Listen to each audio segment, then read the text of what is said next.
4-year-old Florencio worked hard on grandmother's farm in Mexico.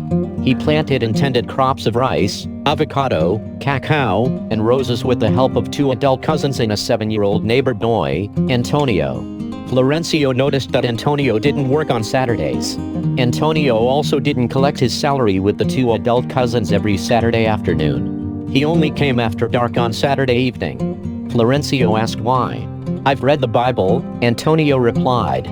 "God says that we shouldn't work on Saturday because that is his day." Florencio believed Antonio because the boy wasn't like other boys. He was polite, kind, and read the Bible. He was his best friend. A few days later, during a break from work, Antonio invited Florencio to go with him to church. "Would you like to come to church?" he asked while the 2 boys sipped Pozol, a sweet purple corn drink. "We have a special program for children. We can read the Bible together. You can make new friends." "Yes, I want to go," Florencio said. But he didn't go. Grandmother belonged to another Christian denomination, and she didn't like Seventh-day Adventists. She thought they were lazy because they didn't work on Saturdays. But Antonio didn't give up. He invited Florencio again a few days later. "Come to church with me," he said. Florencio wanted to go, but grandmother refused to allow him to go. Antonio continued to invite Florencio regularly, and after a month Florencio saw an opportunity. One Saturday morning, grandmother left the house early to sell avocados and roses. He went with Antonio to church, and he liked it. The people were friendly. He especially enjoyed the children program. When he returned home, grandmother was waiting for him.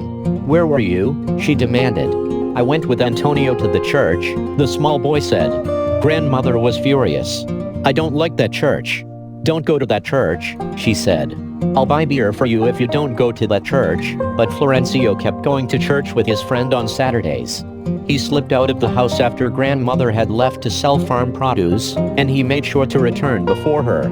2 years passed, and Antonio moved with his family to a different town. Without his friend, Florencio stopped going to church, and he picked up unhealthy habits. By the age of 9, he was drinking beer heavily with his grandmother's approval. Then he started smoking marijuana and using cocaine. But the seed that Antonio had planted while working on grandmother's farm did not die.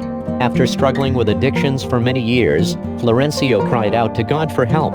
"Please heal me," he prayed. He prayed the same prayer for a year and, suddenly, the desire to drink, smoke, and use drugs left him. He was free at the age of 45, and he rejoiced, knowing that God had answered his prayers. He gave his heart to Jesus. Today Florencio is 61, and loves to talk about how God saved him from a life of alcohol and drugs. About 20 people have given their hearts to Jesus after hearing his personal testimony and taking Bible studies with him. "We have a powerful God," Florencio said. "I cannot explain his power, but it has changed my life."